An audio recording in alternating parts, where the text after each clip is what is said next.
Androany kosa dia nitafa tamin'ny mpampahalala vaovao ireo mpitarika ny JCI Antananarivo. Nanazava ireo fandaran'asa ho an'ity taona 2024 moa ireo tompona ndraiky nandritra izany valandresaka izany. Toa jerentsika ary ny sary mirakitra izay fanadidina izay. Nampahafantarina androany teny amin'ny fobe toerany Antaninandro ireo tetikasa dimy lehibe izay ho tanterahan'ny JCI na ny Jeune Chambre Internationale amin'ny taona 2024 ity. Aksa voalohany araka ny lazaiko anareo teo dia ny lutte contre le chômage na ny ady amin'ny tsy fananana asa. Izy io dia tetikasa iray natao ho an'ny tanora malagasy.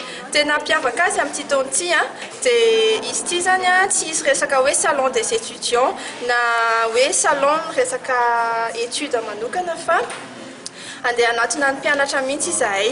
Le mpianatra resahana amin'io dia ny mpianatra any amin'ny lycée indrindrindrindra satria izay zany tena mahita hoe taraiky be raha any amin'ny baccalauréat izay vao hifantoka ny hoe inona ny asa ho ataoko amin'ny manaraka.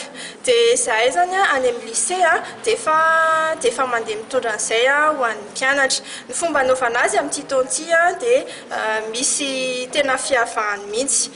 Andeha hitety karazana corps de métier izahay, mety hoe dokotera, mety hoe pilote, mety hoe plombier professionnel, mety hoe électricien, ces corps de métier rehetra misy zany dia ho alainay vidéo ireo olona ireo le corps de métier ireo dia ireo no entinay mitety an'ireo lycée. Ny tanjona ao anatin'ilay izy dia izay le teneniko anareo izay hoe mba hanana ny tanora, mba ahafahan'ny tanora dia ny mbola kely dia efa mieritreritra hoe inona ny zavatra ho ataoko rehefa any aoriana fa tsy miandry hoe vita baka zany izay vao mieritreritra an'izay. Izay zany ny hetsika anankiray amin'ity taona ity. Ny manaraka aorianan'izay dia projet anankiray mikasika amin'ny lutte contre la malnutrition. Anisan'ny tena olana lehibe anankiray io ho an'ny ankizy sy ny fianakaviana eto amintsika eto Antananarivo sy eto Madagasikara. Dia hitondra vahaolana ny Jeune Chambre Internationale amin'ny alalan'ny projet Voky. Ny projet Voky indray zany dia natao ho an'ireo mpianatry ny EPP sy ho an'ireo fianakaviana zany.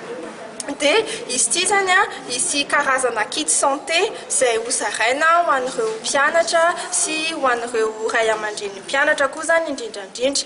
Ny zavatra isy ao anatin'io kit santé io dia isy fampianarana hoe ohatry ahoana zany tokony atao mba ahafahan'ny fianakaviana misakafo tsara ara-pahasalamana nefa tsy voatery manana vola be ianao vao afaka manao an'izay.